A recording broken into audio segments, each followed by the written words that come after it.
কালেকশনের টাকা দিবি না বলে? হ কেন দিমু? আমারই কেউ টাকা দিলে, আমারই কেউ ভিক্ষা দিলে, আপনারে কেন দিমু? কেন দিবি? একদিন আমিও তোর জায়গায় ছিলাম। এই হপ্তাহ দে। কিসের টাকা? আমার কাছে তো কোনো টাকা নেই। এই আরে নিয়ে চল। ওই যাবো, আমি যাবো না। যাবি না? না।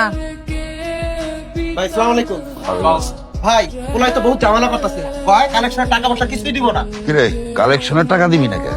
আমার কাছে কোনো টাকা নাই, আমার সাইডে দেন, আমি কিছু করি নাই। কিছু করিস নাই ঠিক, কিন্তু আমার এলাকায় ভিক্ষা করছিস তো নাকি? আমার ভাগেরটা আমার বুঝাই দিবি না? সত্যি ভাই, আমার কাছে কোনো টাকা নাই। আমার খিদা লাগছিল, আমি ভাত খেয়ে ফেলছি। তোর খিদা লাগছিল, তুই ভাত খায় ফেলাইছ। আমার খিদা মিটাইবো কিরা? তোর মায়?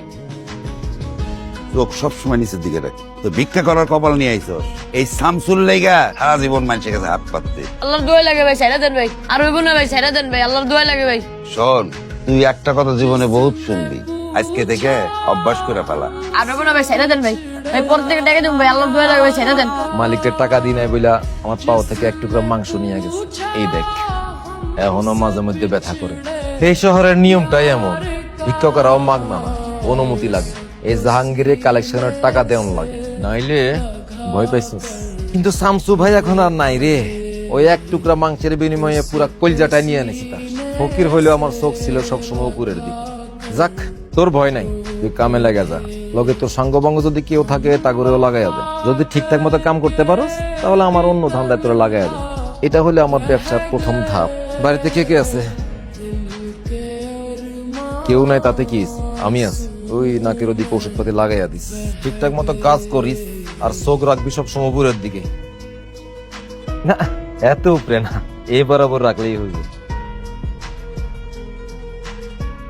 কালেকশনে খুব ঝামেলা হইতেছে, বইলা যাস না। আমি কিন্তু এখনো রাস্তায় নামি। কোন মোড় থেকে ঘন্টায় কত টাকা উঠে এটা আমার জানা আছে। না ভাই, তো ঠিকই আছে। আমার অক্ষর জ্ঞান কম হইতে পারে, রাস্তা থেকে শুরু করে রাজপ্রসাদ পর্যন্ত যাওয়ার বুদ্ধি আমার আছে। আমার যদি বলদ ভাবস তাহলে কবিরানের বিক্রি ডাবল বলদ।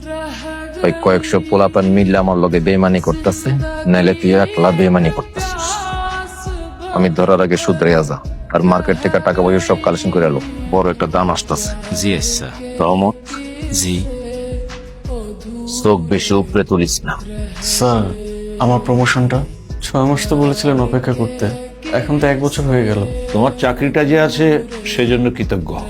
আর আমাকে সবার সামনে যা ইচ্ছে তাই বলো, আমি হজম করে নিই। কিন্তু ছোট সাহেবকে তুমি যা ইচ্ছে তাই বলতে পারো। স্যার, উনি তো এমন করতে পারেন না, একজন মেধাহীন উনি পারেন, এটা তোমার বাবার অফিস না, কিন্তু তার বাবার অফিস। সে যা কিছু করতে পারে, আর তুমি তাকে খুশি করে চললে তুমি অনেক দূর যেতে পারবে। এবারে ব্রাইট ইয়াং ম্যান। আর তুমি তো জানোই টাকার সমস্যা হলে এই অফিসে অনেক রকম ব্যবস্থা আছে। সরি স্যার, আমি আপনার মতো ঘুষ খেতে পারবো না। খেও না, তা বলে প্রমোশন করে আমার মাথাটাও খেও না। আমি তোমাকে এখানে ওয়ার্নিং দিতে ডেকেছি। তোমার চাকরি এক চুলে ঝুলে আছে। চাকরি যাওয়ার আগে নিজেকে শুধরে নাও।